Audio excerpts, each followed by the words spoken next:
Dan and Corey here, welcoming you into Libservative. The great fundamental issue now before our people.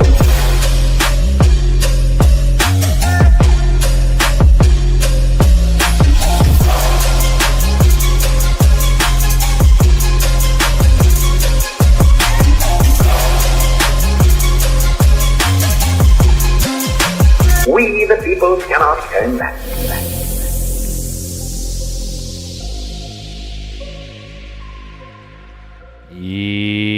Yeah, welcome in to another rousing rendition of Libservative, intellectual idiots fostering political and cultural literacy, and the world's smartest internet show. Bell the Body Snatcher on the ones and twos. He, as always, is Corey Walsh. Peekaboo. And he's Dan Griffin. Oh, that George Santos sounder is never going to go away. Corey's going to have a great night tonight because if our listeners don't know this about Corey Walsh, he gets rock hard whenever he has a chance to talk about hemp. He's going to have that shit. I can see the table tilting. The table's not tilting. That's just a quarter. Dan, you're standing with one shoe on again. Table's tilting, but that's only quarter chub. I think I just said you had a big dick. Anyway, on we move. What It's my a dick coming out going. what a couple of days in Washington, D.C. Cover-ups everywhere we look. It started with this supposed forensics match for the Capitol Police lady, now cushy CIA job lady, as the January 6th alleged pipe bomber. That is not looking great for government. And then now we have all sorts of Epstein stuff coming out. Some of it is about that country that starts with an I that we are not allowed to say, or we might get shadow banned. The biggest load that we've seen of Epstein stuff coming out. I thought that's what you boiled over after I started talking about hemp. Trump's going full commie on us, bro. I love it because it's fucking hilarious. And what else we got? We got shutdown. It's actually officially over, as Bell pointed out maybe 2 minutes before we started the show. Trump's got to sign it still. Okay, Trump's gonna sign it. We all know Trump's gonna, unless he really loves hemp, then he might not sign it.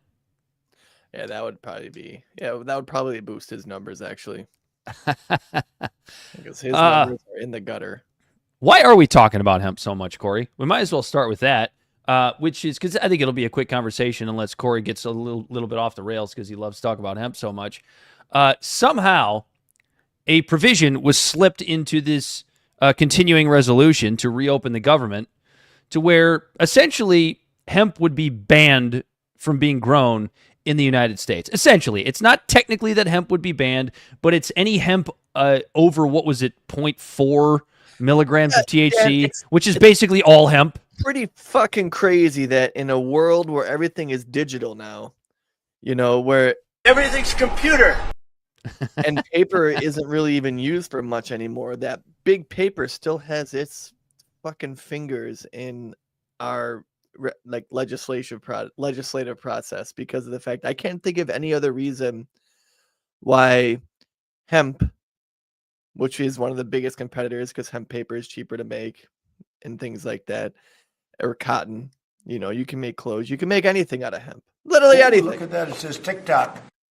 And yet it's still being banned in our country, where you can make hemp oils. Like right now we're talking about, the farmers, they're getting fucked. And what best way to help our farmers than import all the beef instead of letting them grow it and knock out one of the biggest industries that could be a cash cow for them. That's ranchers, but same difference. Ranchers, farmers, it's still. So the People who grow shit for us. the alleged reason behind They grow cows, right? Yeah, I guess. The alleged reason behind Use water. Banning hemp in a continuing resolution, which is very, very strange. It's one of those silly games that government always plays that you're not supposed to notice because it was just stuffed into a continuing resolution bill and it moves along. The alleged reason for this provision in this bill is because they're afraid of China. They're afraid of China sending over all this high potency hemp, which isn't even really a thing, as Corey and I talked about a bit before the show started. Because there are people. The guys of China. I forgot. You're right. I take everything back. Yep, it's always China. It's either China or Hamas. We don't want China here, except for 600,000. 600,000 visas for Chinese citizens to come here to our colleges. Because the colleges would close if we didn't have those 600,000 Chinese citizens here, Dan. But we're also God knows we can't afford them anymore. Economically. So the reason apparently is that, and I'm going to butcher this, but it has something to do with the fact that, manufacturers are skirting rules and making quote unquote smokable hemp that is apparently just way too potent for anyone in the world to handle. It's just so potent that nobody can handle it. And I have a solution for this, Corey. You're going to think this is crazy. Everyone's going to think this is utterly insane. But it seems like the legalization of marijuana might solve this problem on a federal level. If we're worried about unregulated smokable hemp products making their way into the hands of new-aged hippies from Kentucky. What's up? State licensed marijuana industry and the alcohol industries are the two biggest advocates of the banning of hemp. Are you for real? Well, it's competition. For real. Yes, sir. It's competition. So so big marijuana is a thing now. There's a marijuana lobby. You never see these outcomes coming. But here's the thing. If you legalize marijuana, these farmers that are growing hemp, guess what they can start doing instead of growing hemp? Just grow marijuana. Yeah, like they probably wanted to do in the first place. So Dan, our fucking founding fathers had hemp farms. That's a lie. That's a bold-faced lie. Bell, go ahead and look at it. It's absolutely true. And then fucking Carnegie shows up because he owned a paper company. So the problem with this I think is Carnegie. Go ahead and look that one up, Bell. The problem with this is that, especially coming out of the state of Kentucky, because Rand Paul tried to offer an amendment to the continuing resolution today that basically took the hemp ban out of the continuing resolution. And why would he do that? Well, for two reasons. One, he's generally the only adult in the room in the Senate, but also the fact that the state of Kentucky, his home state, is the number 2 producer of hemp in the country behind only California, and farmers are already hurting. And this was a way for a lot of farms in Kentucky to find a way to make a little bit of a living. So that amendment that Rand Paul put forth was voted on in the Senate and lost by a 76-24 margin. And all that tells me is what most of the time when the Senate votes very, very stupidly and unanimously is that, once again, we have representation that is completely unrepresentative of our nation's wants and needs. Yeah. Color me surprised. Yeah, I hate the American people, whether we individually disagree with the policy or disagree with the means to the end of giving everyone health care, because we think that the ACA and neoliberalist subsidies is what got us into this problem in the first place. The people, regardless of how we personally feel like how it's getting done, the American people wanted health care that was cheaper. And the government, Shocker. And the government, it goes, the best we can do is get rid of hemp. or the best we could do is provide more subsidies to health insurance companies. That's the best we could possibly do. Dude, and if there's any on top of this, Dan, since we're talking about the whole like bill, the legislation, they knew it wasn't gonna be something favorable to the American people.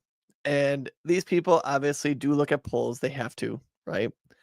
And they all know that they fucking suck at their job. Hey Bell, real quick, look up the approval rating of Congress right now. It's probably like in the 30s. It's probably lower than that. Sometimes it's as low as in the teens. I don't know if you guys saw this one, and that's also in the bill.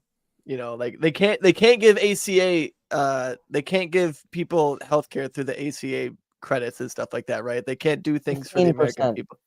What is it? 15? Is that what I heard? 15, he says. Okay. Yeah, that's usually where it's at.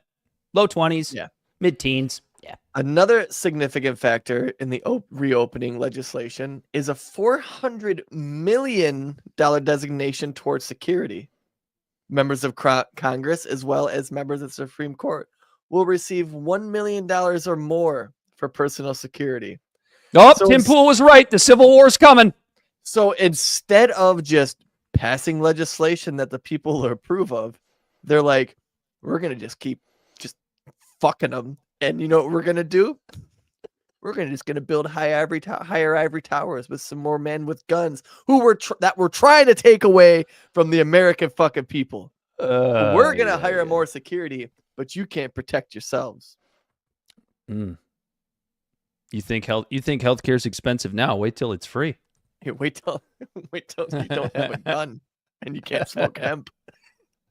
That's a great Michael Malice joke. He made it after Mamdani was elected. He's like, because talking about childcare subsidies and offered free childcare and stuff. And Nolan Richardson, I'm pretty sure, who is a new listener, he goes, "I got radicalized by Libservative. Let's start a revolution."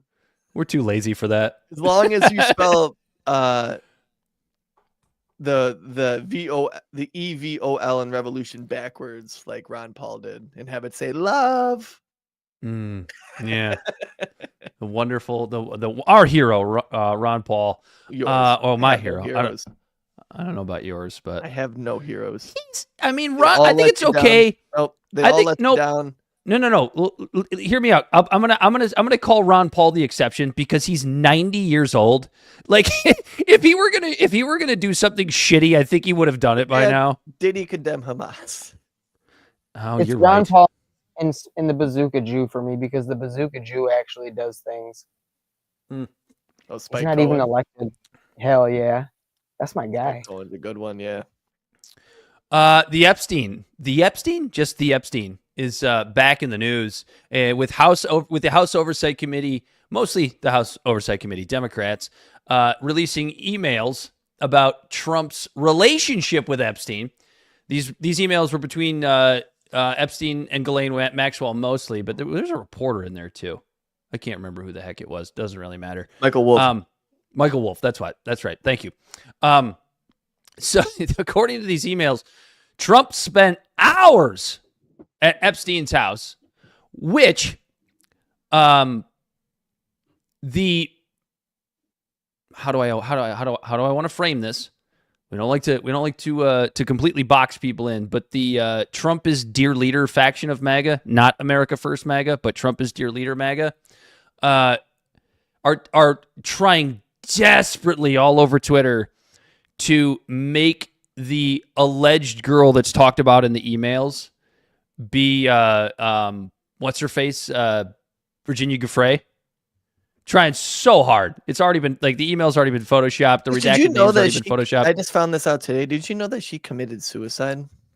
I did know that. It just seems a little fishy. Yeah, Not very long ago either. No, so did Jeffrey Epstein, Corey. Well, obviously. So they're trying really hard to make this out to be because what it does is that if it is Virginia Giuffre that they're talking about, it contradicts her testimony where she says that Trump was never anything more than a gentleman when she worked at Mar-a-Lago, and that she had never seen Donald Trump in Jeffrey Epstein's house. So that's a very convenient person to make this young woman that is redacted within the email. But there's also this like super huge elephant in the room where Virginia Giuffre is not the only victim of Jeffrey Epstein and Jeffrey Epstein's clientele. Yeah. Right. So but hey, it does. Dad, come on, let's not jump to conclusions here, okay? Like, fucking the stupid Democrats thought that they found the smoking gun, and the email, all it says is Trump spent hours with the victim in the house. It doesn't say anything about any funny business going on. So take that, you stupid libtards. No diddling. It just because he spent hours in Jeffrey Epstein's house, a known trafficker, with a victim, doesn't mean anything happened, Dan. He could have been given. I didn't know she was black. You've done a hell of a lousy job. I think it's a very rude introduction. But to your point, Corey, that's fine. Because you're right. It doesn't say anything. It doesn't necessarily. Dude, I love how the goalposts just move. Right. It doesn't provide a smoking gun. Because Clinton is just mentioned, right? And all the MAGAs are going, oh, but Clinton's in there. Like, yeah, good. You know what? Fucking take them both down. You know, Prince Andrew, the only ones who seem to be doing anything about this is the fucking the monarchy.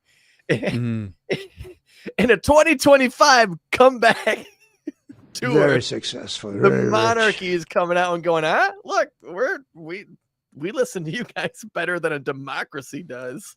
I mean, they basically just Napoleoned him. They basically just without representation, my ass. They basically just Napoleoned him. Fucking exiled him to Elba. And he's still going to have a better life than any average human being on this planet. The bottom line is this, because you are right. There is no real smoking gun that suggests that Donald Trump was definitely engaged in sexual activity with minor women at Jeffrey Epstein's estate. That is correct. However, there is still the little problem of this kind of, if true and if real, there is the small problem of it suggesting that Trump knew what the hell was going on. Like is it as bad as if he had participated? It's not as bad, but it's about the next worst thing. You know what I mean? Like, even if he really was just like, I don't know. I just like to hang out at Jeff's house. It's my buddy Jeff. We used to go over there. I used to go over there and play video games. I didn't know what the hell was going on. There's all these young women walking around. I didn't know what the hell was going on. Yeah, I was just playing Tetris on his. I just paid $88. One of the emails stating that Trump asked Ghislaine to stop. What does that mean? Why is Trump asking Ghislaine Maxwell to quote unquote stop? What is he asking her to stop? I don't know. I can't even think of a quick quip to even. I can't either. So according to Ro Khanna, today, he was on with Crystal Ball and Breaking Points. There was a hard push to get a Republican to drop from the petition to release the files before, I can't pronounce this young woman's name. Is she young or old? I don't even know. From Arizona, the Democrat that was supposed to be sworn in at 4 p.m. at Adelita Grlava. I don't know how to say her name. I probably just butchered it. Yeah, let me give it a shot. Adelita Grijalva. Grijalva. Okay, that sounds better. It sounds more ethnic. It's not just like a John Smith, you know. It's Arizona, probably Hispanic. Did anybody check her citizenship status? I don't know, but they should. If only the government was open to do these things. If only our government was competent enough to just do basic things that we pay. Seriously overweight. That's not nice, Mr. President. And 40% right. fucking check is going to Texas, the least they can do is check the citizenship of a So it's firmly- representative who's democratically elected in Arizona. Because It's definitely because her name sounds a little south of the border. It's definitely believable. Daddy, you're my daddy. It's definitely believable that Ro Khanna is right about this, because interestingly enough, Donald Trump, Pam Bondi, and Kash Patel dragged Lauren Boebert into the White House just today to have a little chat with the congresswoman from Colorado. And we know this is true. How do we know this is true? Because Lauren Boebert tweeted about it about 4 hours ago as we sit here, saying, "I want to thank the White House officials for meeting with me today. Together, we remain committed to ensuring transparency for the American people." We know what this meeting was about, and it doesn't appear, as of now, that Lauren Boebert plans to take her name off of this petition. And Bell told us literally right before we kicked the show off that there is a plan next week to have a vote on whether or not the Epstein files are released. So whoever doesn't want these things released has about a week to figure out a way to make it not happen. I will say this. Ro Khanna also mentioned in his interview with Crystal Ball that Mike Johnson has a myriad of procedural ways to find a way to block this vote, and I can almost guarantee you that He's he gonna use will. one of them. Oh yeah, or they'll add something crazy to the bill to make sure it tanks. Like, hey, you know what? Epstein file is going to be released, but Nestle is also going to get the exclusive rights to all the water in the entire nation. Honestly, it might even be something more stupid than that. They might be like, gay marriage is illegal again. Just throw that in there. You know, and then here's something, right? Like, both sides make crazy caricatures of each other, right? Like, everyone on the right thinks that the left are transsexual gay people who want communism. And then everyone on the left thinks that everyone on the right uses shoe polish to give themselves a square mustache before they go to bed. And in the meantime, the Supreme Court just turned down the whole looking at the idea of rebanning gay marriage. What was it? What was the chick's name? Bergfeld, yeah. Yeah. And because it was based on that case. And so the Supreme Court shot it down. They're like, yeah, this is fucking stupid. We're not wasting our time on this. And in all of the right-wing pages that I follow, you know, to keep tabs on just what the right is saying, so we have a little bit more of a grasp for our show. All the comment threads, like I'm talking like the Hodge twins, I'm talking like Turning Points, Ben Shapiro, all of them. They posted the article talking about how the Supreme Court isn't taking it up, and all of the comments from people, and they were talking like profile pictures that like, oh yeah, that person's definitely like a mega. Where it's like they're in their truck and they're wearing the sunglasses, and it's a selfie. Gay! Or, you know, or it's like a hunting picture or something. And then all the comments are like, yeah, no one gave a shit about this. And it was honestly very like relieving to see that. It'd be like, oh, thank God, you know, like to piggyback on that too, Corey, I had a lot of progressive friends, some of them actually gay married. They were like, wow, it's good to see. Hey, Dan. You can just say married. No, they're gay married. So they were recognized in the name of the Lord, brother. they were saying things like, "Well, at least this conservative court." Larry Sinclair.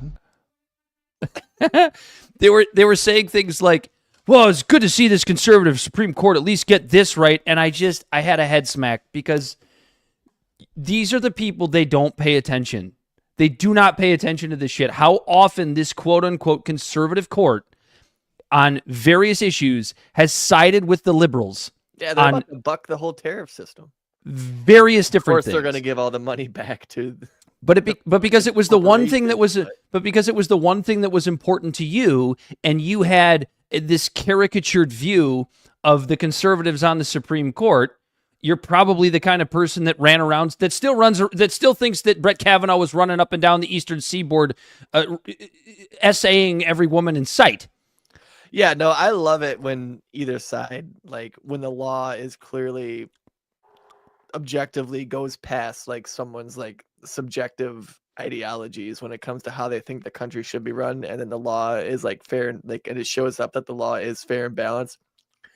Because from 2016 to 2020, we saw all of the conservatives going, "Oh yeah, this court is packed, it's full of liberals and blah blah blah." And then you saw even though it was a state thing, I don't know if it went to the federal courts, but then you saw what's his face, Kyle Rittenhouse, his like the law being on his side for shooting someone as he was trying to retreat and someone was coming at him, and he shot them. And then all of a sudden the liberals are like, "Oh, the fucking courts, they're packed." Like they have a clear right bent bias, and it's like, wait, hold on. Even though the courts got that one right. Right. Definitively got that one right. I didn't mean to. I don't think we meant to go off on that tangent, but I'm glad you brought that up because I didn't have the gay marriage thing in my notes. Yeah, good. I'm glad the Supreme Court is finally done with this. You want to get on to Tim Burchett because it ties into the Epstein thing. So Tim Burchett tried to. You trust your mother every night to fix your Hot Pockets and make sure your Game Boy is turned on. Yes, the very same Tim Burchett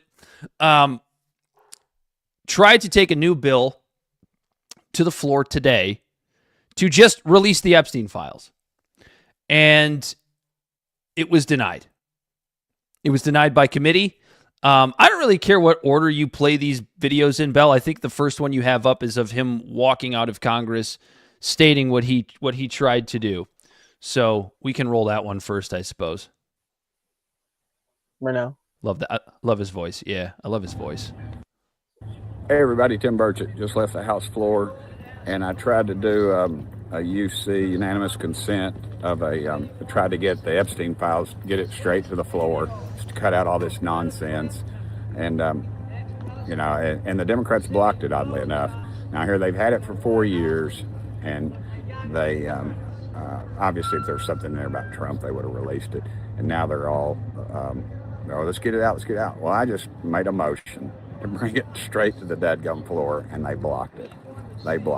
So this is politics. It has nothing to do with what's doing what's right. I mean, it's Washington, D.C. to a T. And again, they ought to be ashamed of themselves, but they're probably not. Thank y'all for sending me here. I love how they all do that too. Like, "Oh, it's fucking Washington," when it's like, "No, yeah, bro, you are Washington. You're kind of part of it, bro." I mean, honestly, like Tim Burchett's grown on me a little bit. He does seem like a man that's got a few principles. I mean, he's a lot, he's Southern Baptist. He's a hell of a lot more conservative than I would consider myself. But I don't know how many times I have to get in front of this microphone and tell people that principles are so much more important than morals. And while I have my disagreements, I would back somebody that I disagree with on 100% of issues that is principled over somebody that I agree with on 100% of issues that is unprincipled.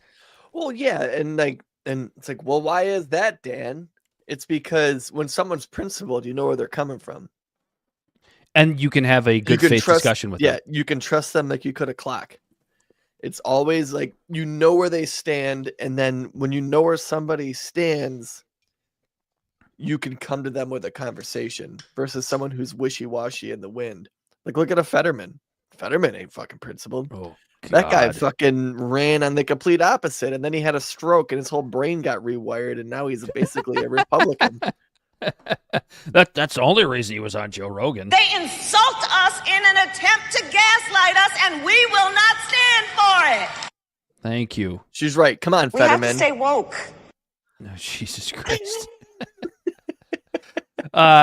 Bell, you have the video of the actual of Burchett actually trying to bring this bill to the floor from C-SPAN earlier today. So this is the actual rejection after Tim Burchett tries to get this bill released to release the Epstein files now without the petition.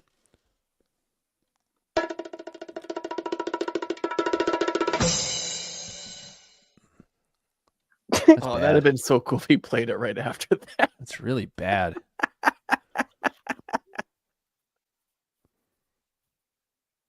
No audio. I don't hear anything. What the hell? He's got it. He's got it muted.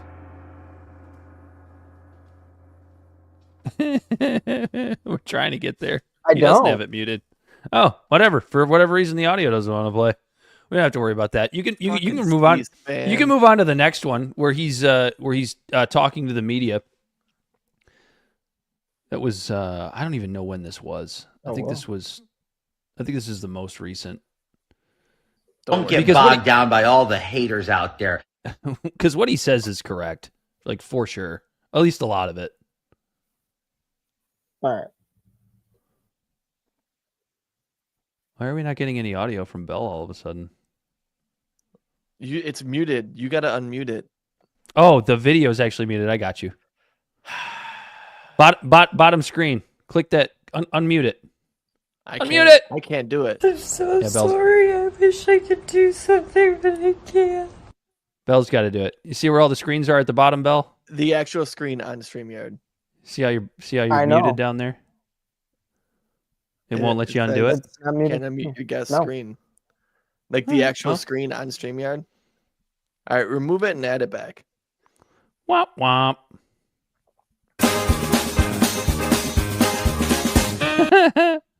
Whatever. It doesn't want to let... We'll have to figure that out later. We're having some technical difficulties with our video here. No problem. We'll figure it out. We'll let Bell get that figured out while we move along. Did you try unmuting it, Dan? Yeah, I did. Didn't work. It's okay. We'll move along. We'll let Bell figure out what's going on there. You got it? You don't got it. Okay. Anyway, Tim Burchett, a man of principle.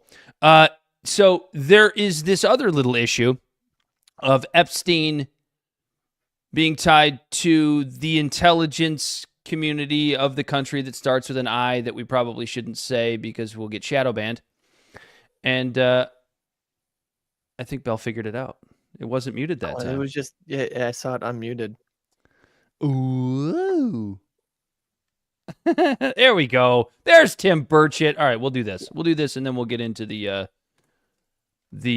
issue of intelligence. This upcoming bill to release Epstein files? Yeah, that's why I just put a bill up. I just tried to move it ahead because what you're seeing right now is what exactly is going to happen, going to continue happening. Everybody's going to pull little piecemeal portions. Sorry about that. I got to animate. I'm Southern Baptist. They're going to pull portions of it out, and they're going to try to fit their own little narrative. Both sides are going to do it. You all know it. You're all going to feed upon it. Let's just get the dadgum bill out. Let's vote it out. And the Democrats oppose me on it. It's stupid. It's all about politics. It's not about taking care of young ladies who got abused, and we should take care of them. But there's a process in place. The Democrats have had it for 4 years and didn't do a dadgum thing. And you know if Trump was in that thing, Biden, the rest, and Kamala Harris, I mean, he's the Antichrist to them. They would have already had it out. What you got? I was going to ask about health. This upcoming bill to release that. You trust your mother every night to fix your hot pockets and make sure your Game Boy is turned on. He is saying the quiet part out loud, and it's something we've been saying on this show because even up to today, I'm surprised that what just got released actually got released, and it's clear that like it was pilfered through and it was directly attributed to Trump.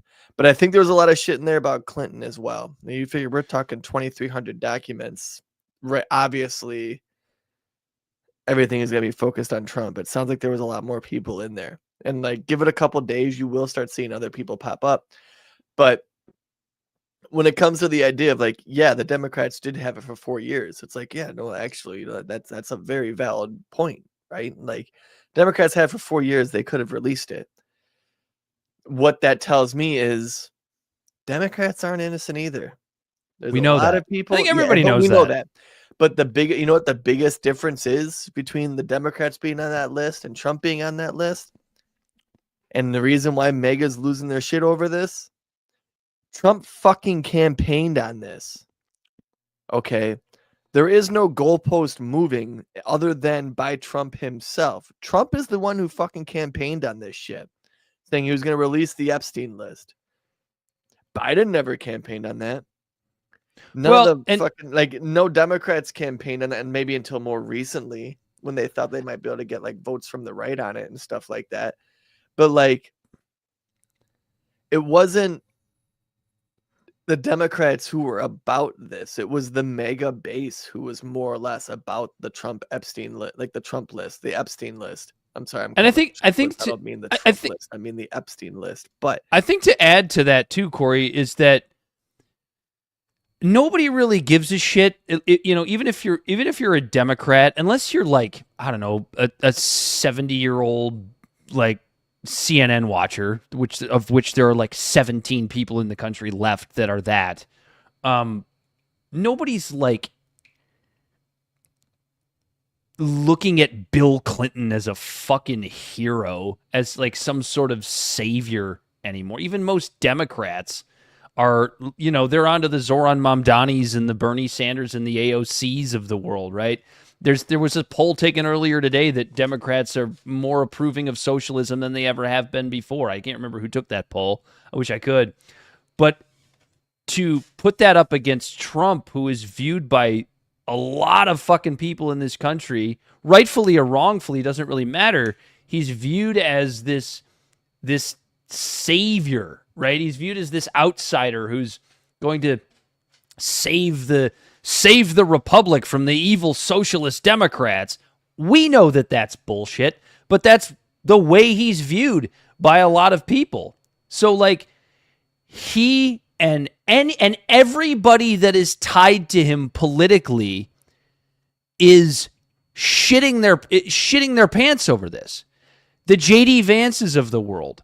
I mean, you could maybe even argue, and this is just speculation on my part, I have nothing to back this up, but is there a chance that somebody who's principled, like Marjorie Taylor Greene, who's a staunch Trump supporter, is maybe distancing herself a little bit from Donald Trump because of this? Again, speculation. I have nothing to back that up. But it's an interesting thought, isn't it? Because this isn't just about Trump. It's everybody that rode Trump's coattails to a position of power inside of any government, federal or state or otherwise. So yeah, you should be a little bit freaked.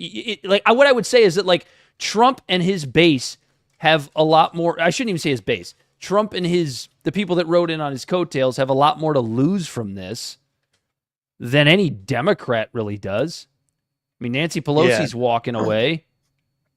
Yeah, anyone who's tied from the Democratic Party, like the Democrats are quickly doing like a fresh face thing, right? They're moving in that direction. It seems to be quicker than the Republican Party, which, by the way, is a pretty smart political move. Like, I don't often give Democrats credit, but yeah, they have to. It's about time. It's been moving that way, and this isn't something that's happening overnight. We're talking about a decade now at this point. This changing of the guard in the Democratic Party has been in motion for a decade. The GOP, on the other hand, all they've done is capitulate to Trump. They were able to keep all their old heads. They have just as many old people on their side, too. It's 100%. just they're able to hide behind Trump. The last decade has been Trump, right? Yeah, and literally, like, it doesn't seem like it's been that long, but it has. Something that we've talked about on our show, and how, like, the Republicans are going to go through their reckoning just like the Democratic Party is too. The Democratic Party is going through an identity crisis, but they have been for the last 10 years. You're slowly seeing like the Democratic Party, there's no capital gain from a Clinton anymore. There's no capital gain from a Pelosi. There's no capital gain I mean, even in Obama. Even Obama is old news in that regard. When it comes to the Democratic Party. Yeah. Not from a power perspective per se, but like from a constituency perspective. The Republican Party was able to hold on to their old guard because they can still do whatever they want as long as they kiss the ring of Trump.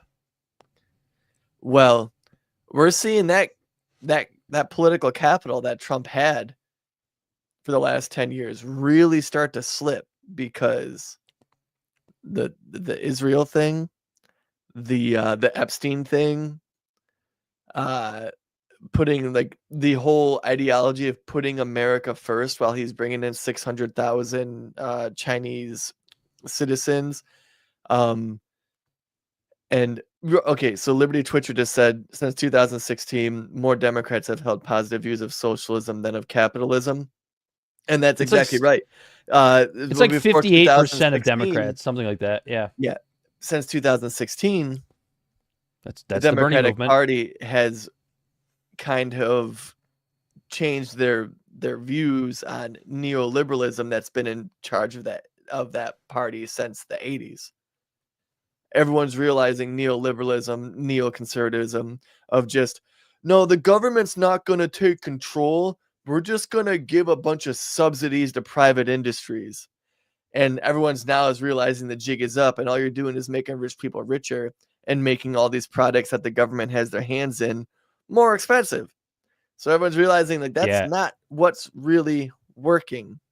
And when it comes to young Democrats, it is severe ignorance, because and then also I'm going to add this real quick, not even necessarily ignorance when it comes to socialism. The reason, and then I'm not the only one saying this, Tucker Carlson is saying this too.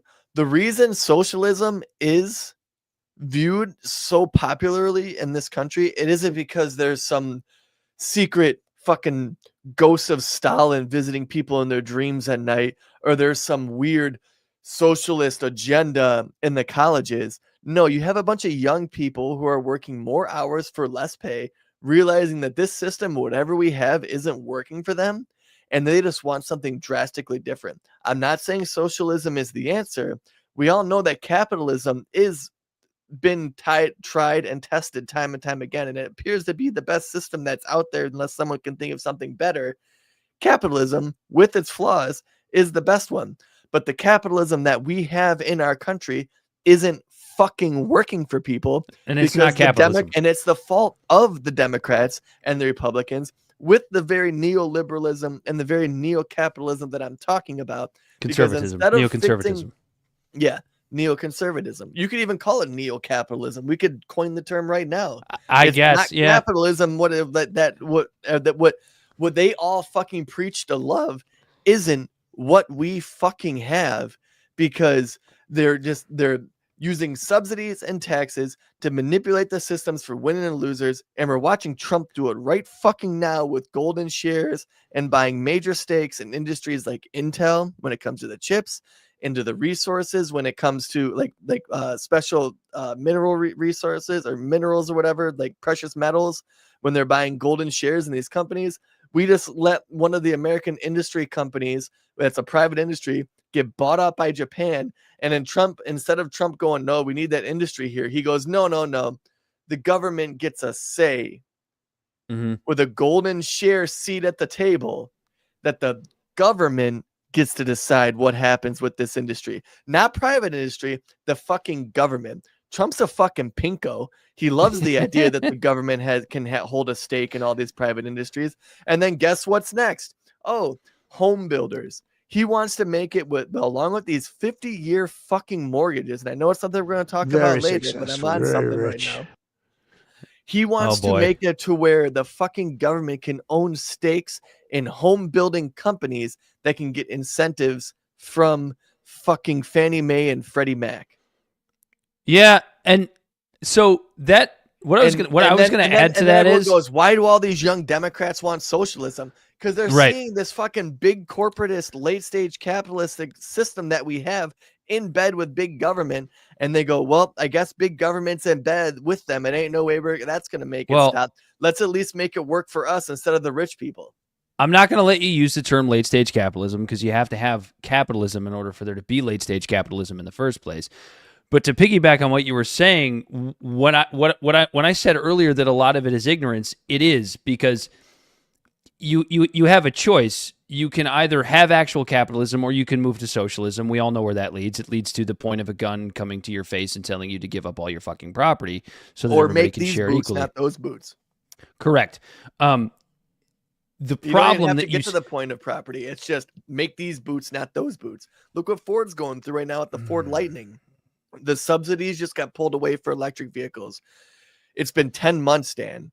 Ford's giving up on the Ford Lightning.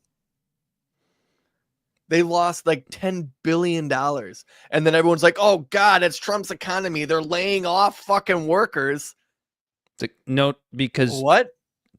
We couldn't use that truck. Nobody wanted it. Nobody wanted it in free market. We can't. But they were making really... it because they were making it for free because of the subsidies from the goddamn government. Right.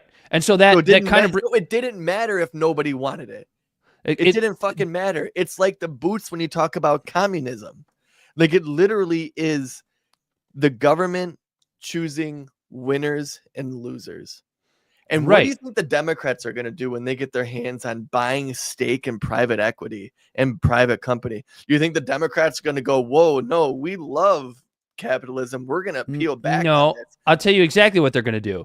They're going to campaign on using that power to distribute rent control, distribute everything equally. So this is the spot young people are in right now. You have can you blame them though? No, but this, let me explain. So the ignorance comes from, like, I understand where they're coming from. I get it. To your point, Corey, the crony capitalism, the oligopoly that we have is not working for them. On top of the fact that boomers are hoarding wealth and essentially using government to do so. You have a choice. You can either actually move to a free market, which is the correct answer, or you can move to socialism, which is not the answer. The problem is young people have been propagandized into believing that we've had capitalism all this time, and it hasn't worked. They haven't come to the realization yet, and I'm sure they all will. And that we haven't had capitalism this entire time. We've had cronyism and we've had an oligopoly. How do I know that I feel like young people eventually come around? Because I was one of those young people. So people that are outside of our generation forget really, really quickly that we came of age as middle millennials. We graduated high school. We went through college. The greatest depression, right into the 2008 financial crisis. Nobody knows that's living, or at least isn't 100 years old, better than we fucking do. Okay? And so I was a pretty staunch socialist when I was a young person. Most people are. It's kind of a normal rite of passage. And then you grow up and you start to own property and you start to realize, yeah, me having a say in my own life and my own property is really fucking important. I think they'll get there. I think, and like, call me Michael Malice, white pilling you right now. You're fucking anarcho-capitalist. But I believe that the young people will come to the realization that socialism doesn't work. Maybe we need a Mamdani right now. Maybe we need a Mamdani to come in and blow up the city of New York financially. Oh, whoa. Yeah, hold on. I probably should have chosen my words better than that. My apologies. Mamdani, that was a bad choice of words. What's the difference? Mamdani. Financially. Yeah. 9/11. I guess Americans forgot. They just elected a Muslim in fucking New York when they're the ones who knocked down the towers. And then Trump goes, hold my beer. I'm going to have someone who was a part of that fucking organization in the White House on Veterans Day. Corey, Liberty wants to know how boomers are hoarding wealth and how they're and I don't know if you heard the part about me saying that using the government to do it. I'm going to tell you exactly how they're using the government to hoard their wealth. They're using the government to hoard their wealth through a huge faction of boomer Congress people that are essentially making it impossible for young people to afford houses. Because it starts with property. It really does. It like your journey to becoming a capitalist starts with owning a home or a piece of property. Because then you have a stake in everything. Then you have a stake in it. The biggest reason why young people can't afford property is because we have way too much red tape, way too much regulation, way too many zoning laws. There aren't enough houses, and nobody wants to build new ones. Why doesn't anybody want to build new ones? Because it's a pain in the ass. It's a pain in the, like, even just a private homeowner that wants to, like, buy a piece of property. They have a piece of property, they buy the piece of property for however much they pay for it. The ability for them to build a house on that property is an insufferable pain in the ass. I've known a few people that have done this. They said if they had to do it all over again, they would buy an existing home. So what does that do? It keeps home prices high and makes them rise even higher. Yeah, and it's a bunch of shit ton of just regulations and red tape and everything. Liberty Twitcher just literally took the words out of my mouth. The Empire State Building was built in less than 200 days.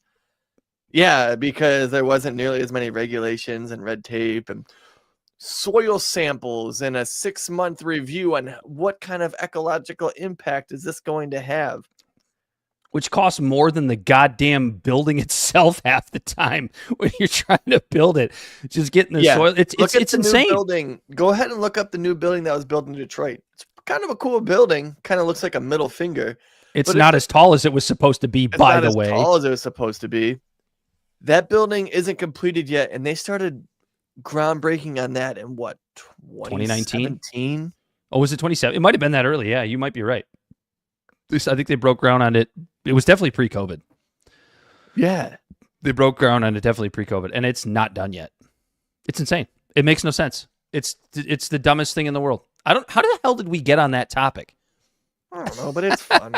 It was pretty fun. We didn't talk about Epstein being tied to Israeli intelligence based on 4 pieces put out by Ryan Grimm and Dropsite News. For some reason, the only one reporting on this. Ryan Grimm, I'd put him up there with like a Matt Taibbi, Charlie the Duff, Glenn Greenwald, Aaron Mate. Yeah, I mean, my Mount Rushmore of journalists. You know, a little bit too lefty for me, but he does do good work. So he's done now a 4-part series tying Epstein to Israeli intelligence, starting with his first piece about Epstein helping Israel sell a surveillance state to the Ivory Coast. I think that was the first one. Maybe I have these out of order. It doesn't really matter. There's been 4 of them. The second one being Epstein helping Israel build a back channel to Russia during the Syrian civil war. The third one being Epstein helping Israel broker a security agreement with Mongolia. And the fourth one that dropped just yesterday, this is maybe the most important one, which was about an Israeli spy and top aide to Ehud Barak, who's the former prime minister of Israel, staying at Epstein's Manhattan apartment regularly for weeks at a time, I believe between 2013 and 2015.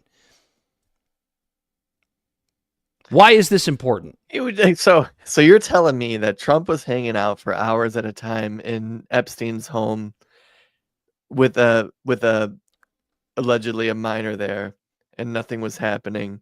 And then at the same time, Mossad was also hanging out in Epstein's home, allegedly, and there's probably nothing happening.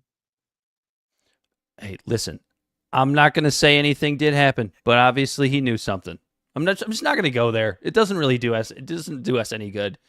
I'll read a little excerpt from the one from yesterday, though, because there's some interesting stuff in here. So, an Israeli military intelligence officer stayed at Jeffrey Epstein's Manhattan apartment on at least 3 occasions, including once in February 2013, while working as a senior aide to the then Israeli Minister of Defense, Ehud Barak.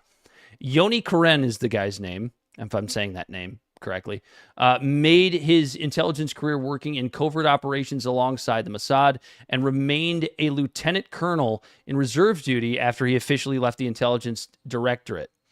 He stayed in Epstein's apartment again for 2 weeks in October of 2014 and a third time for more than 10 days in September of 2015. Dropsite compiled evidence of these stays from schedules released by the House Oversight Committee last month in Barak's hacked emails, originally released by the Handela hack team and later shared by distributed denial of secrets. On all 3 trips, Corin appeared to be conducting official or unofficial business. Times of Israel article from late January 2013 a few weeks before Corin's first documented stay, identifies him as still actively serving as the bureau chief for the Israeli Ministry of Defense that very month.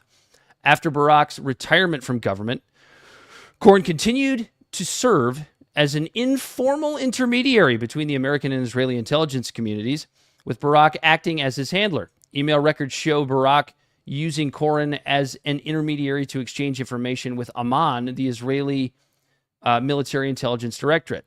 Corin was also active in Epstein and Barak's efforts to source cybersecurity startups for the technology research units of Amman, demonstrating how enmeshed in Israeli spy networks Epstein remained. Or I'm sorry, not Epstein. Jesus Christ.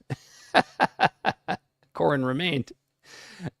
In February 2015, leaked emails show Barak sending Epstein bank details for funds to be wired to Corin's Citibank account. This is where it gets interesting. The purpose of the wire transfer is not known. DropSite was unable to confirm if the funds were successfully transferred, but the bank transfer information was followed by an unusually cryptic communication between Ehud Barak and Corin regarding a handoff of a physical bank card.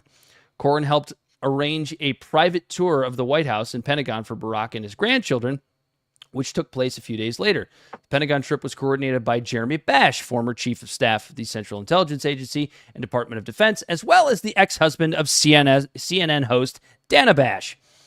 Corin and Bash helped to exchange messages and arrange meetings between their respective bosses, Barak and Leon Panetta, the former CIA director and Secretary of Defense. So keep the card. This is the interesting part.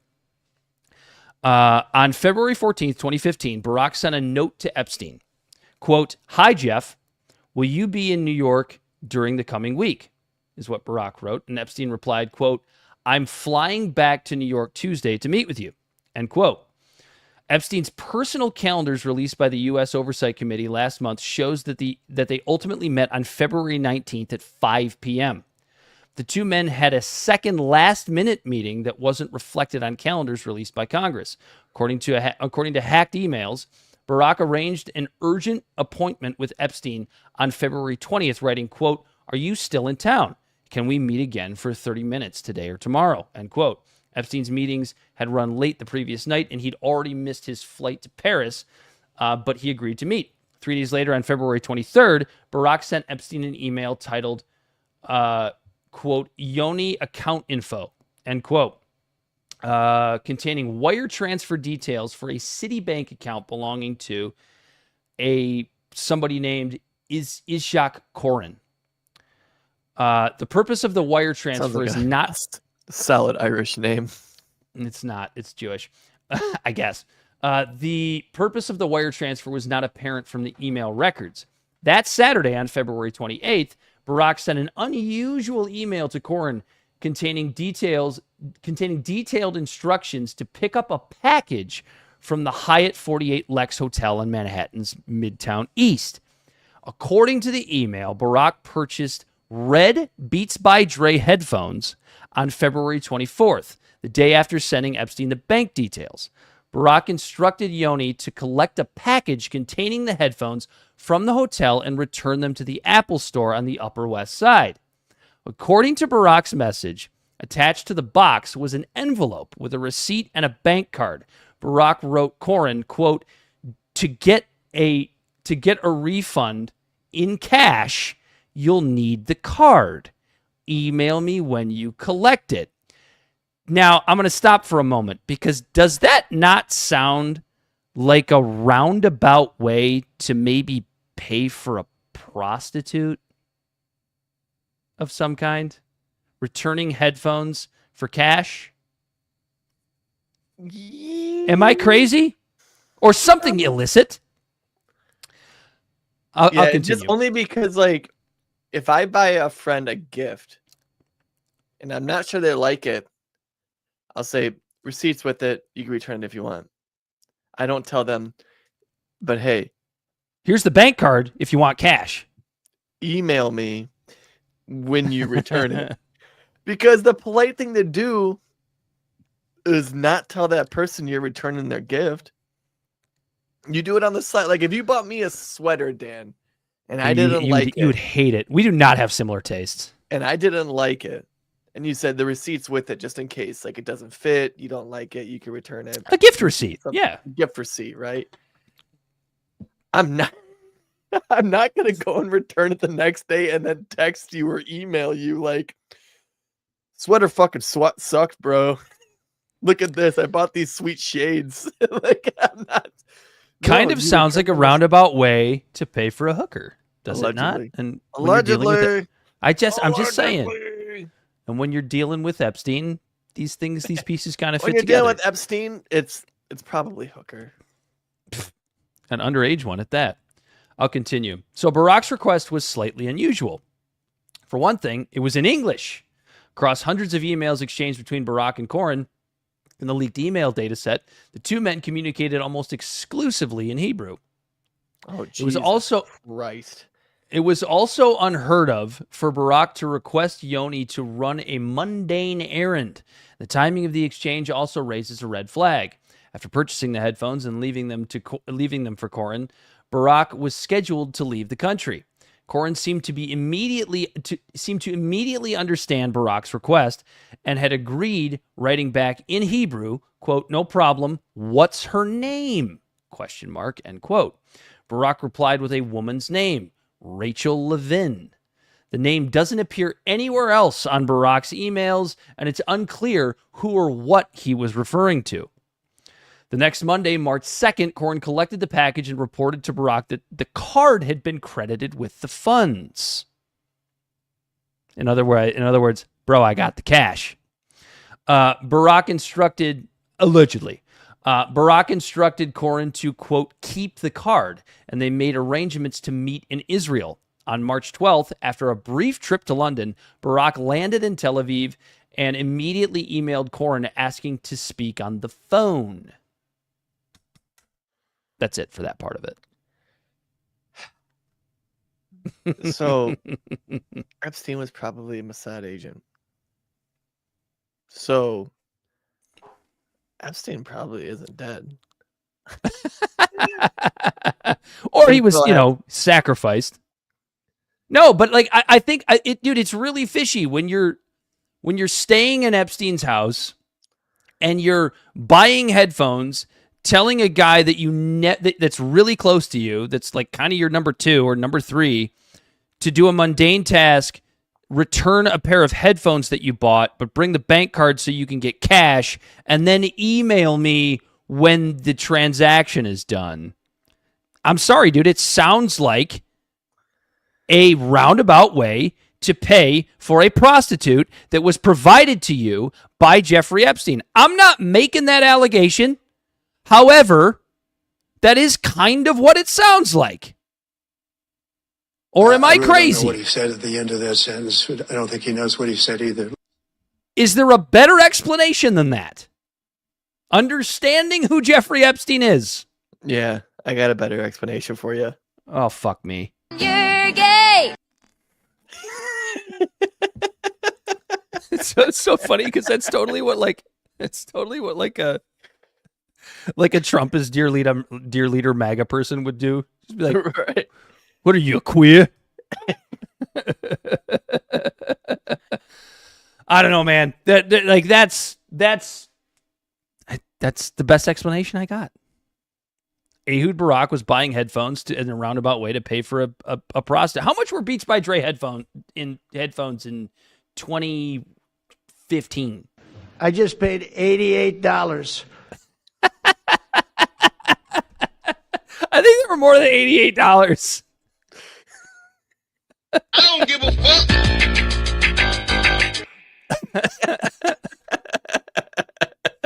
Oh, Jesus Christ. We can move on. There's more to that article. But that was the part of it that really, because he moves on to another topic. Ryan Grimm does after that, talking about deals in Cyprus and Lebanon. These things are all important as far as like Epstein's involvement in intelligence. But like the part that everybody cares about is like the diddling kids and who was doing it. And it kind of looks like, All of them. Ehud Barak might have been involved in such things. If you have any inclination that they're on the list, they probably are. Except for Biden, surprisingly, they're like, this guy's gonna blow up for us. Do you like what the Zionist right is trying to do to Marjorie Taylor Greene right now? By the way. Oh yeah, isn't she? What is she? Well, first of all, she's a turncoat. Well, there's that, obviously.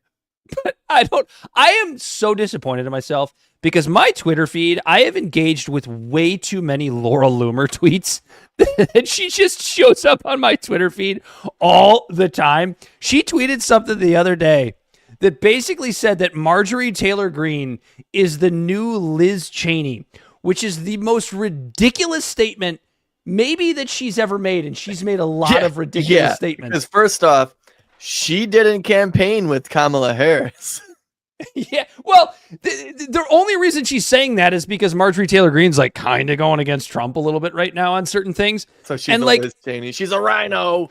So she's Liz Cheney. And it's just like, Laura, you should love Liz Cheney. Liz Cheney is a Zionist as far as I know. She's a neocon, which means she's tied into the Zionists in some way. She should be one of your favorite people on planet Earth. Why are you shitting on Liz Cheney, Laura Loomer? Every day, Laura Loomer looks more and more like the fucking doll from the Saw movies. Every single day that I see her, she looks more and more like she's going to ask if I want to play a game in her next tweet. Yeah, she looks like a chipmunk in post-November, like storing acorns in her cheeks to go bring them up to her nest. Really bad. I don't mean to go full Candace Owens here, but I think she might be a robot. I think she might just be a Zionist planted robot. An actual robot. Yeah, I don't know who's telling her that what she looks like is like cool. That's copacetic, bro. But I don't know. I don't have anything else on that one. I just wanted to mention it. Cover-ups everywhere you turn. How about this forensic match of a former Capitol police officer to the January 6th pipe bomber? Oh, there's Laura Loomer. Do you want to play a game? Look at her. She looks like the fucking doll from Saw.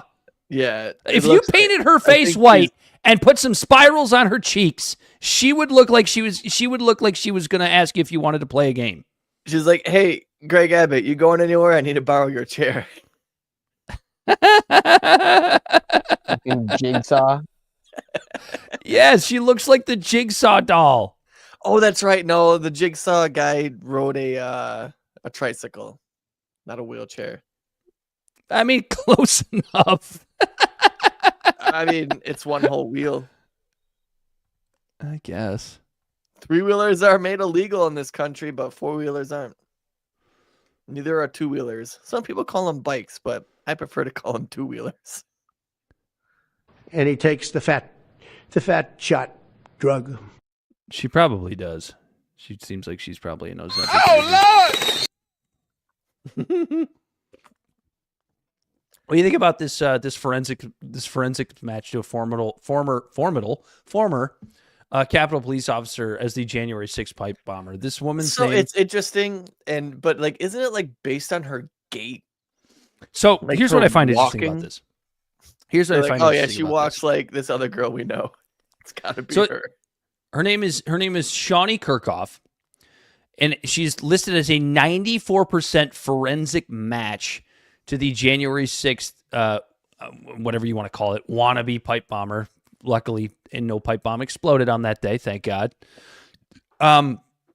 She allegedly, shortly after in 2021, received a cushy job at the CIA.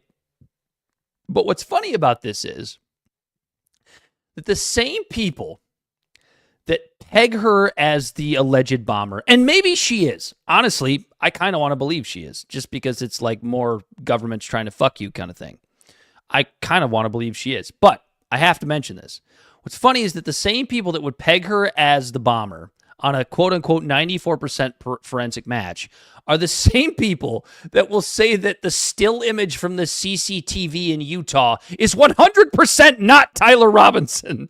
It's just like, it's whatever you want to believe is the fact. The only reason, like, I saw this stuff starting to, like, bubble up, like, a week ago, and I think if you remember, I mentioned this off the air last week before we talked about it. The only reason I haven't, like, brought it up to, like, hey, we should talk about this on the show is because, like, what makes it credible to make me even, like, look at it like side eye, like, oh, this is weird, is because Mike Massey was talking about it. And Thomas Massey. Why do you always call him Mike? Why the fuck do I always call him Mike? I don't know. I don't know. Thomas Massey was talking about it, so it makes me go, well, the guy seems to be kind of on his shit. But then the only news outlet that was picking it up at the time was The Blaze. And even now, there's not very many people picking up on it. So there's a very big caveat to this story that this is not saying we believe it. It's just, it's something that's like being talked about, right? Well, the thing that Massey said, and I think one of the things when it comes to the forensic is her gait, like the way she walks. 94% match. Yeah. And now you're hearing, like, I've heard different people saying in different, like, conversations about, like, the gait that someone takes. It's almost as unique as a fingerprint, which has me walking around like I have a stick up my ass now because I want to trip up the cameras. Makes me all like everyone's already self-conscious about their walk. Let everyone know your walk is unique. And if certain people see you walking, are people self-conscious about their walk? I've never once thought about it before. Yeah, you're going to now because your gait. I don't think I am. I really don't think I am. Execute Order 66. Like, oh, look, like, you know, like when I see you walk away from me, I go, yep. No, dude, you're checking out my ass. No, I'm looking at your walk. I'm looking at your gait. You're looking at my ass. I know what you're doing. I know what you're You're gay. No. When I see you walking, I think you're gay. I'm like, look at that gait. So, according to Thomas Massey, Kash Patel made no effort to uncover any of this and tried to stop the release of any of this footage or testimony, right? The question that Thomas Massey has, and it's a good question, is just why? Why did Kash Patel block this? I don't know. So, according to Thomas Massey, the pipe bomb was likely, I believe this was an exact tweet from him. Don't quote me. Check it out yourself. Was likely a planned diversion of Capitol Police at the moment other protesters were incited by other elements to breach the Capitol. So essentially, the pipe bomb was designed to be a diversion for Capitol Police so that all the other protesters or, feds could breach the Capitol on the other side. They were trying to pull as many resources away from the breach as they possibly could with a pipe bomb diversion. That is Thomas Massey's, I don't want to call it an accusation because I don't want to put words in his mouth because I actually respect him. But that's kind of what he was getting at. And to be honest with you, it kind of makes sense to me. Does it make sense to you? That if it was this broad plan to, make Trump seem like a dictator or whatever the idea was behind it. It would make sense if it was a part of some crazier master plan. Correct. Now, on our show, we have a bit of a mantra to don't chalk up anything to nefariousness that could easily be explained away by incompetence or stupidity. But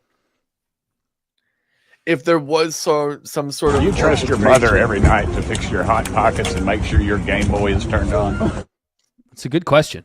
If there was some sort of crazy orchestration, on January 6th, which sometimes it kind of looks like it. Like, how many fucking FBI agents were there? A lot. Like, they couldn't have just said to somebody, "Hey, yo, this is getting out of hand," but they didn't. Unless they were all only.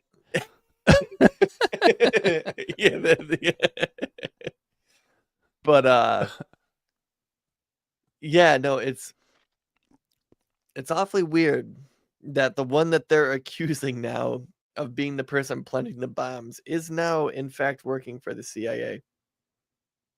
Allegedly. I don't think that's been confirmed. Maybe it has been confirmed, but I don't know. You can look it up. People can look it up. People are smart. They know what they're doing. Yeah, so like, cover-ups everywhere you turn. Here we are. Here we fucking are. Donald Trump's not trying to cover up being a commie. No, at this point. He's like, maybe if I act more communist, they'll stop talking about the Epstein list. Maybe they won't like Mamdani so much. So Donald the Trump... The only other one trying to cover up shit like this, Dan, is Kash Patel's girlfriend trying to sue anyone that calls her a honeypot. I want to start with a truth, because we're going to get into the $2,000 tariff dividend. We're going to get into the 50-year mortgages, but I wanted to start with a truth from Donald Trump. I think this was late last week, where he said, I'm gonna read it because I have it in front of me. I have asked the DOJ to immediately begin an investigation into the meatpacking companies who are driving up the price of beef through illicit collusion, price fixing, and price manipulation. We will always protect our American ranchers, and unless we're not. I added that part. Sorry. And they are being blamed for what is being done by majority foreign-owned. Nice picture of me, Patel. By majority foreign-owned meat packers who artificially inflate prices and jeopardize the security of our nation's food supply. Action must be taken immediately to protect consumers, combat illegal monopolies, and ensure these corporations are not criminally profiting at the expense of the American people. I am asking the DOJ to act expeditiously. Thank you for your attention to this matter. With an exclamation point. So, the reason this makes me want to slap myself across the face is because your government, and not just your government, Donald Trump, but every government preceding yours, basically going back to the early 1900s, is the reason why this is a problem. Because you have regulations in place that do not allow myself or Corey to go to a farm or a ranch somewhere in our area and buy meat directly from that rancher. The red tape and the size of government is the reason why these meat packers are able to do what they do. One of the biggest problems in pricing in our economy at large is fucking middlemen. Oh yeah, just a select few deciding what the prices are. Yes. So like the DOJ doesn't need to conduct a fucking investigation. You don't have to use our taxpayer dollars to tell us that we're getting fucked by middlemen. We know this. We already know this. We've known this for a long time. Do away with the red tape. Stop putting tariffs on shit to reduce supply and to reduce supply and increase demand.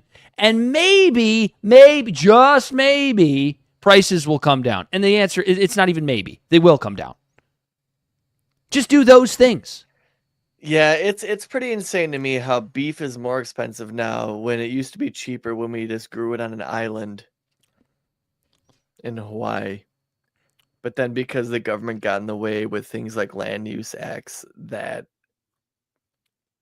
they decided to just like regulations made beef more expensive. Like, you understand what I'm saying? Like, I know I went off on a little bit of a weird tangent there, but like one of the biggest beef suppliers in the world used to be Hawaii until they started adding land use acts on the island, making property there way more expensive, too expensive for just labor to work on a farm that all the farmers left.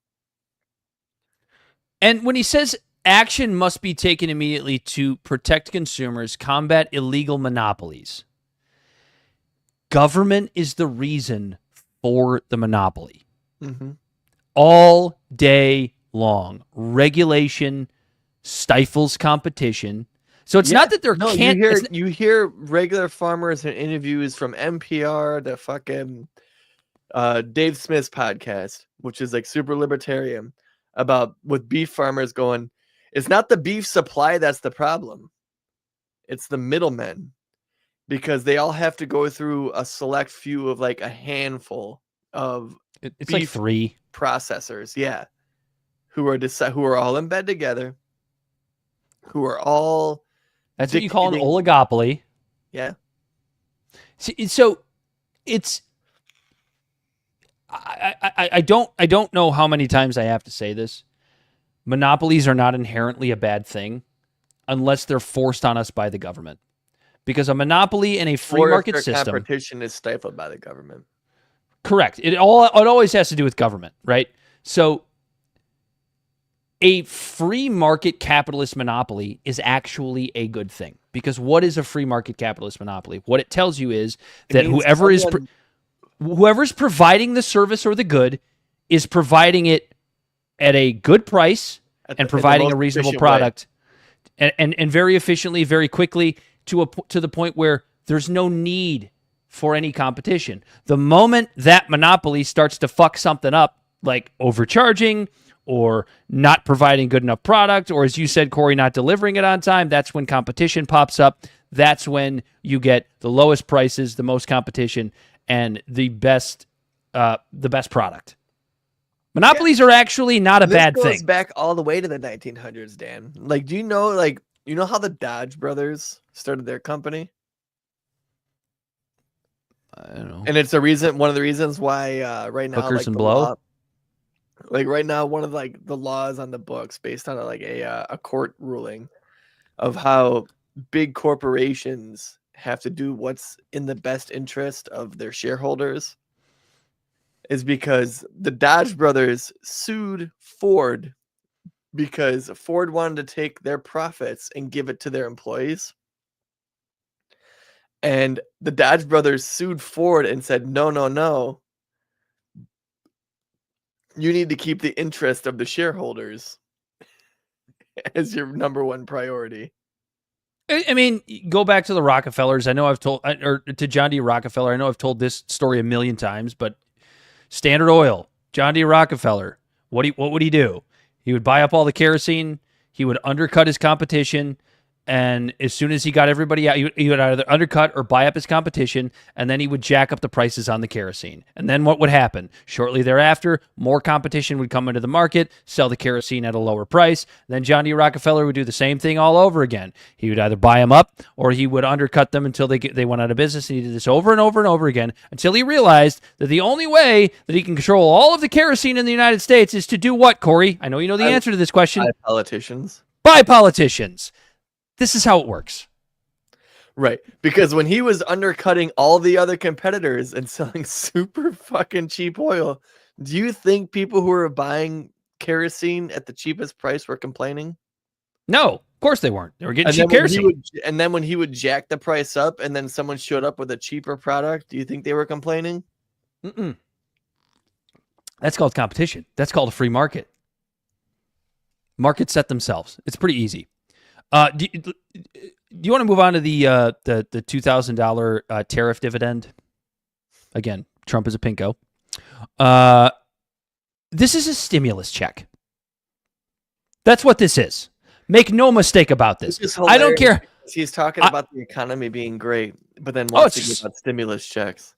So great, nothing to see here. No, he's offering, Corey. He's offering the profits of tariffs to anybody who's making under 200, any household making under $100,000. I don't know if anybody needs to hear this, because I'm pretty sure people know. $100,000 as a household income really isn't that much anymore. It's not 2012. Like $100,000 for a household income, you're probably doing okay. You're probably surviving. You're probably paying your mortgage. You're probably eating, maybe taking a small vacation once a year. but you're not exactly thriving, making $100,000 as a household for the most part, outside of a few different areas. So Trump wants to provide a $2,000 quote-unquote tariff dividend, which is a stimulus check, which will do what? I think you know the answer to this question too, Corey. I don't know. Maybe raise inflation. Oh, you are so good. I knew I could count on you. Don't get me wrong. It will that check, but absolutely raise inflation. It will absolutely. I won't get one. Does that make me rich? I guess it does. What's the household? What was the cutoff? $100,000. Fuck. Yeah, you won't get one either. We're too rich for that. Is that also including like dual income, like married? That's just household straight up. Yes, that's household income. So if you and your wife file together and you make over $100,000 together, you're not getting one of these checks. Fuck.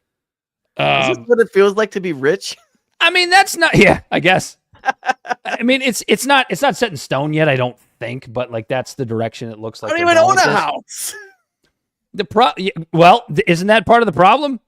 So this you are literally just injecting overtime for the rest of the year, Dan. You are literally just injecting money into the money supply artificially when all you have to do is just stop with the fucking tariffs. Like it's this whole thing of like tax subsidies. Like you hear Trump and people like him talk about like we want to subsidize the or after deductions. Corey, are you still on this? Yeah, because now I'm like, fuck. I don't know, but I think it's gross income. So it's whatever your gross income is on your W-2. I hit that spot where it's like I'm poor but not poor enough. You're too rich to be poor? What a kick in the nuts. Oh no. It kind of ties into No, fuck you, Bell. Like I'm over here still fucking struggling, but now I'm like, yeah, but you're in a good struggle. How do you mitigate that problem, I don't even Corey? Get a fucking ribbon that says like I'm too poor to thrive, too rich to get the subsidy. If it will make you shut the fuck up, I will make you one. Okay. Want that in writing. I thought I was getting Trump. God damn it! You're really breaking really bad news to me. Now I lost my train of thought. I'm sorry, man. I know where I was going. I know where I was going with this. So it's like when Trump talks about like wanting to, or really any government. It doesn't even have to be Trump, but anybody who's like, we need to subsidize the middle class and we need to subsidize the American people and stop subsidizing Wall Street. I'm sure you've probably heard Bernie Sanders say something similar to that, right? We need to subsidize. No, what you need to do is stop fucking taxing people. And that includes tariffing goods that we then have to pay whatever it is, 20% more for, and going, oh, look at all the revenue. We've brought in so much revenue into the United States government. Forgive me for my want to keep more, just let people keep their money. Why is this so hard? Why is it so hard? And I understand why it's hard for people in power, because how do you justify your job as a politician without, at least pretending like you're doing something? But it's the people that support these politicians, including Donald Trump, where it's like, why don't you just demand that you just get to keep more of your money? If you do that, you don't need tax subsidies. You don't need, in a perfect world, you don't even need things like SNAP benefits, which people have been, pitching a bitch about over the last month or so. And understandably so, given the system that we have. I don't know. 50-year mortgages? Or do you have anything you want to add to the communist stimulus checks that are coming out from Donald Trump? Maybe coming out from Donald Trump. I don't know, Dan. I don't care. I'm rich, I guess. You're too rich. You're too rich to keep your fridge full. Soon he's gonna start supporting Israel. I guess we love Israel on this show. Listen, I'm in a different tax bracket now. Apparently, we love Israel on the show. We do not want to be shadow banned. So, just for the record, like we already have. You just have to start loving them the way they need to be loved. You know. I'm not going to say what I want to say. 50-year mortgages is another thing Trump's floating around out there. This is an example. Like this is so communist to me because it just screams you will own nothing and you will be happy. Does it? Yeah, not? maybe you go down on her, dude. Don't be selfish. Don't be a sexist. That's what we have to do. That's what we have to do for Israel. Go down on her, dude. 50-year mortgages are the most communist thing I've heard of. It's an example of you will own nothing and you will be happy. Because were Republicans like pissed off about that statement like yesterday? I'm looking at my watch. I hope so. Like 14 minutes ago. We'll see where they end up at the end of tomorrow.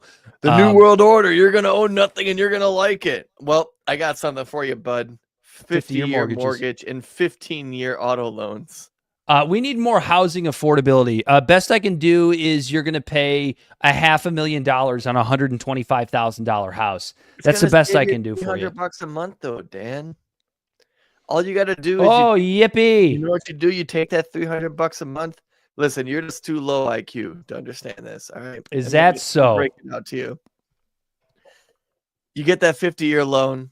You're saving $300 a month. You take that $300 a month and you put it into Bitcoin. You can just shut up, baby, because you hate America and you love abortion. That's all you got to do.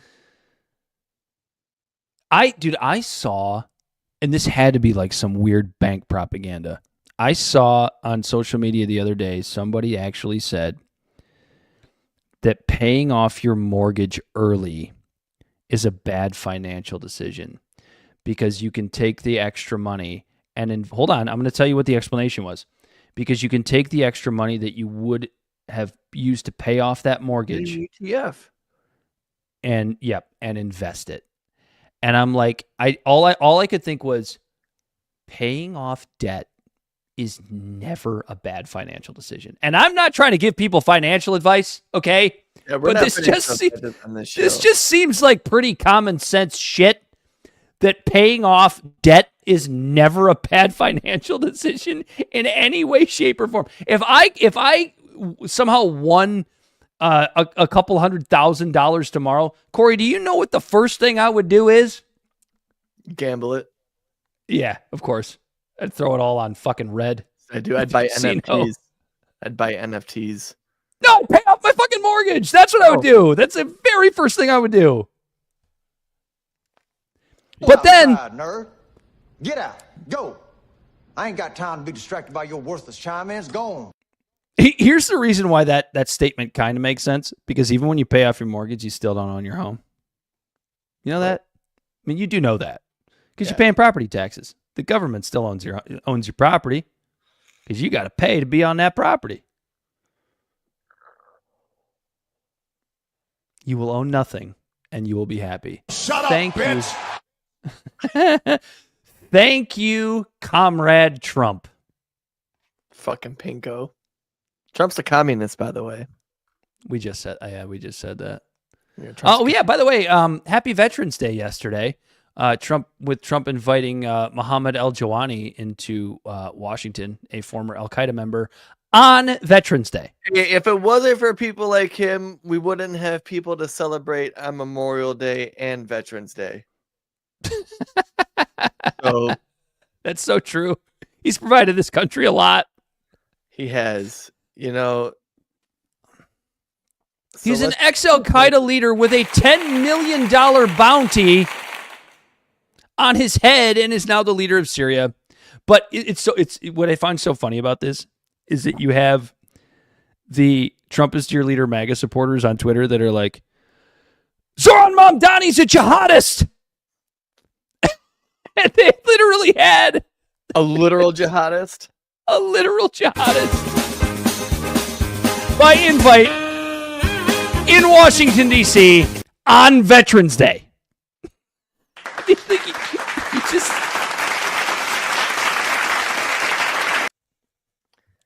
You just can't make this shit up. You got anything to add to that? I don't give a fuck. Yeah, you do. You give a fuck. No, you know what this means, Dan? It means no worries. Your father is a veteran. How dare you? Here, let me call him real quick.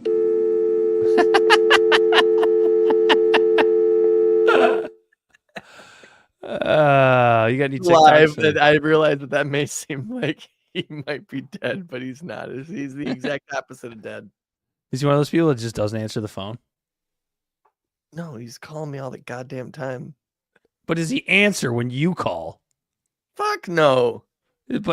Oh, sorry, I left the phone in the shitter. I leave my phone in the shitter all the time, dude. Like if I don't know where my phone is, the first place I check is the shitter. Because you got to set the phone down. Yeah, because you got to set the phone down on the sink or wherever so you can wipe your ass. Then you flush the toilet and you leave. Leave without the phone. I leave my phone in the shitter all the time. I don't have that problem. I don't know if you needed to know that, but here we are. Oh, gross. You got TikToks for us, Corey? I guess. Oh, fuck. All right, we can end the show. So... Oh, we got James Lee. I love James Lee. Dan, what Corey? was the shutdown for?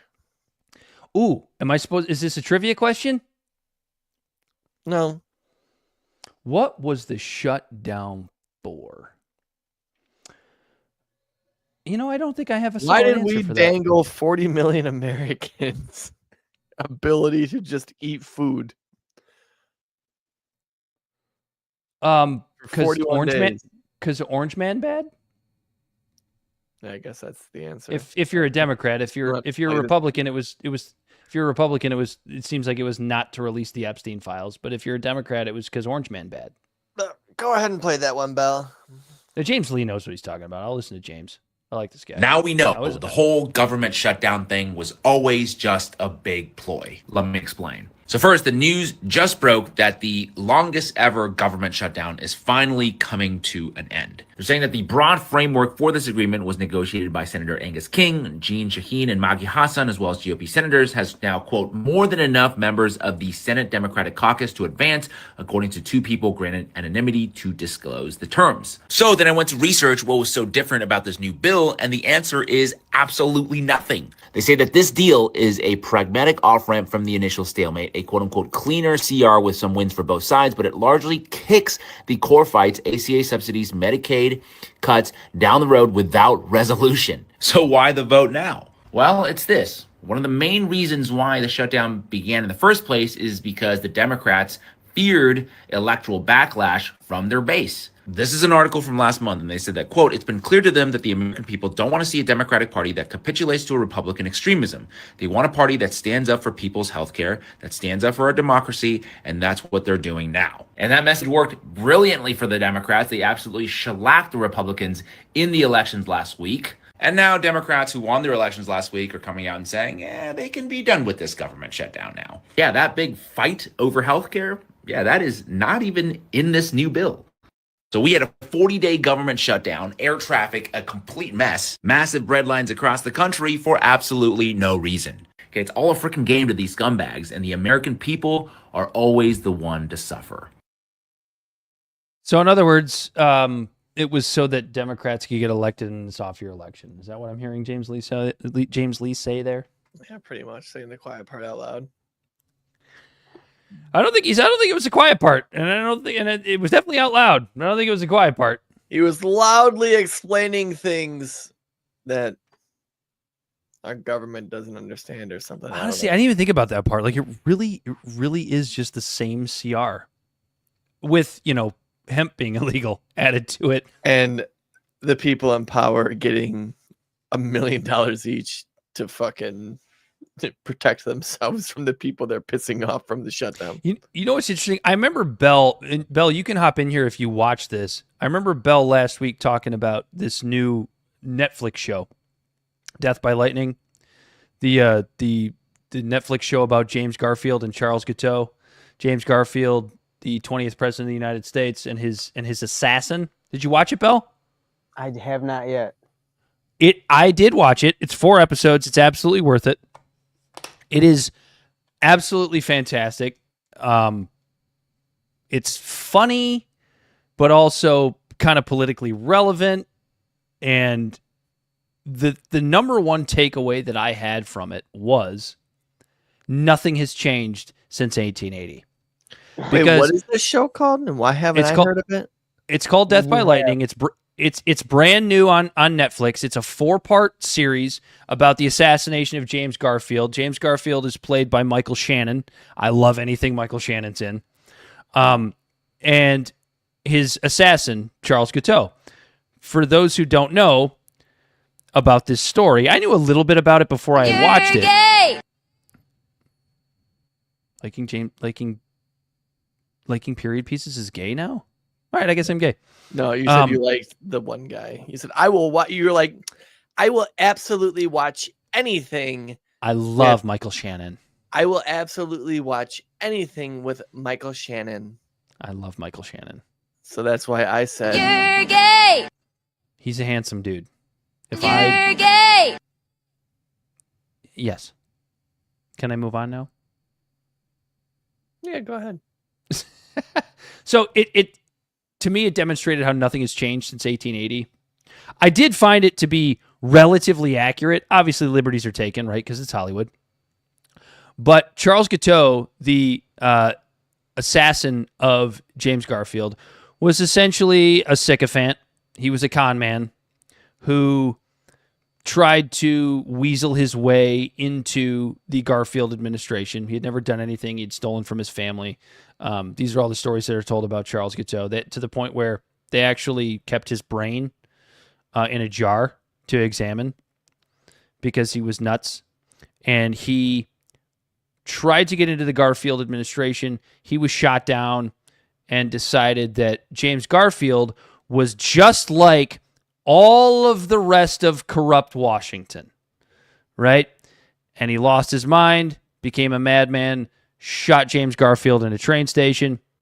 James Garfield later died of sepsis because his doctors fucking sucked. It actually turns out, just as a side note, that if they had just closed James Garfield up and allowed him to heal with the bullet inside of him, he likely would have survived. But they kept trying to find the bullet. They kept cutting him open, and he ultimately died of sepsis. No, seriously, this actually happened. In fact, what year was this? 1880, 81. Okay. So, I think, what year was it when people put 2 and 2 together that the germs are a thing? Yeah, because there was a point in our American history that midwives had way less deaths when they delivered babies versus doctors. Right. So James Garfield's death had a lot to do with that because it was already pretty popular. Like sanitation stuff was already really popular in Europe. American doctors hadn't adopted it yet.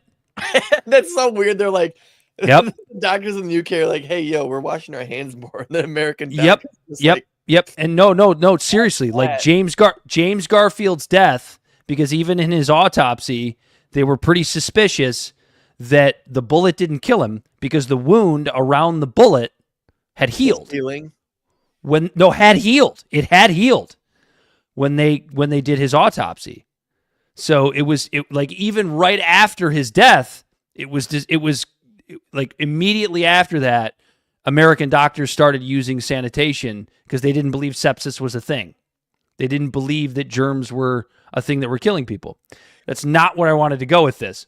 Where I wanted to go with this was... What? No, what are you, some sort of fucking tarot card reader? No, seriously, that's what they thought. They thought it was woo-woo bullshit that, like, there's no little monsters that get into your body and kill you. Seriously, that's what doctors thought. God damn it. But the thing that I took out of this series was that James Garfield he got the Republican nomination in 1880. And I knew a little bit about this already before I watched the show, but he got the Republican nomination in 1880 based on the fact that the Republican Party couldn't agree who they wanted to nominate. He wasn't even running for office. So there were a few factions inside of the Republican Party, just like you see now, where you know they argue to see who's going to become president of the United States. So a bunch of people decided to go off script and nominate James Garfield. And he ultimately ended up winning the nomination. Motherfucker didn't even want to be president of the United States. He didn't even want to do it. And then died because everyone just kept sticking their grubby fingers inside of him. The whole point, though, is that he was a president that was trying to deal with actual corruption inside of government in his... Right, and he was also... He was only in office for 3 months. It might have been after him, but I guess technically 5 months. It was also the second biggest recession that America dealt with, right? Shortly after, because Chester Arthur took over for him, and he wasn't really. So actually, Chester Arthur is part of the story. He's great. He's played by Nick Offerman in the fucking show, and he provides a lot of comic relief in the show. But Chester Arthur was actually a part of one of the other factions, but the Garfield administration wanted to make him vice president of the United States to try to win over a little bit of that faction. And Chester Arthur spent a lot of the 3 months that James Garfield was in office prior to getting shot going against Chester Arthur because the state of New York controlled the largest port in the United States. So there was a lot of backhanded deals inside of the state of New York at the ports and things like that.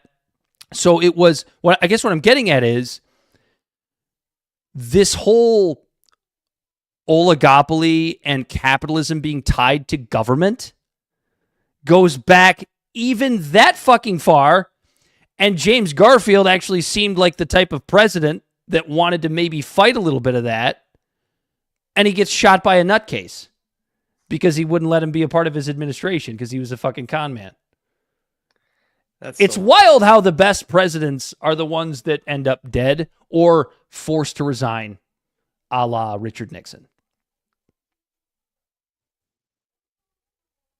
Because they don't play the game. Like we look at all this stuff as if it's like new, like this corruption in Washington, D.C., as if it's gotten so much worse over time. It's like it might be affecting us more. Because the federal government's bigger. Is so fucking big. You're absolutely right. That was the reason for my tangent. Is that like these little games, like the video that you played of you'll love it. That video that you played of James Lee and the weird little political game that was played to get more Democrats elected. Let's keep the government shut down and not capitulate to the Republicans so that we can get guys elected in this off-year election. It's the same game that was being played when James Garfield took office in 1881. It's the same game. Nothing's changed. Oh, wow. I must recommend it to all of our listeners. If you like this show, or if you like this show that you're listening to now, you'll like Death by Lightning. So the next episode I have, or the next TikTok I have, it's like, what are the Democrats even good for? Go ahead and play that one, Bell. Is it a lot like war? What are they good for? See what I did? Big, fat There's failure to protect Americans' health care. A lot of people are asking, what is this party even good for? I'm here to answer that. They are the party for people like me, the clumsy and the cowardly. If I saw an old lady across the street getting jacked for her medication outside a pharmacy, I would fake a FaceTime call, act like I didn't see, go back to listening to Malcolm Gladwell make up bullshit on a podcast, and run to the nearest bathroom where I would hide out until I was sure it was over. While I was in there, I'd probably have to pee, and then I'd drop my phone in the urinal, and then I would zip my wiener up in my own pants. I'd go home to my disappointed girlfriend and have sex where it was all just sneezing and mouth guards and thumbs, because that's how I do it. You know, we've all had the thought If only IBS were a political party. Well, guess what? It is. It's the Democrats. They're willing to heroically crap their pants at a moment's notice, as we've just witnessed. And now we have a new Mount Rushmore of pants shitters, those 8 senators. God bless you guys. And I just never felt more represented in my life. So thank you on behalf of the worm people.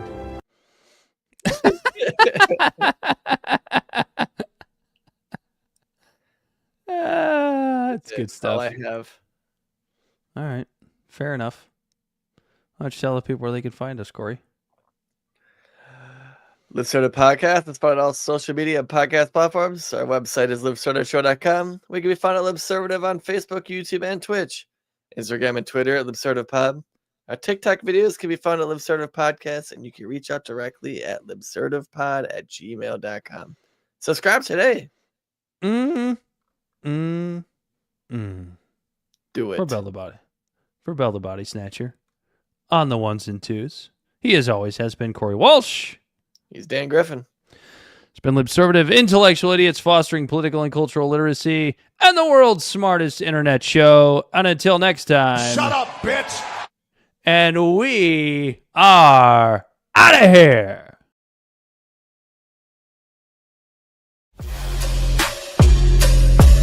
The great fundamental issue now before our people.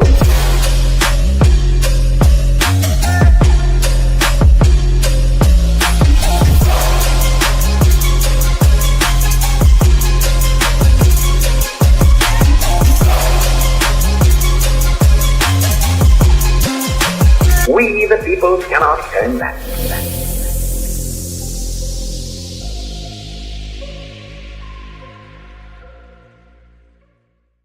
Somebody must lead, or else the fight would not be made at all.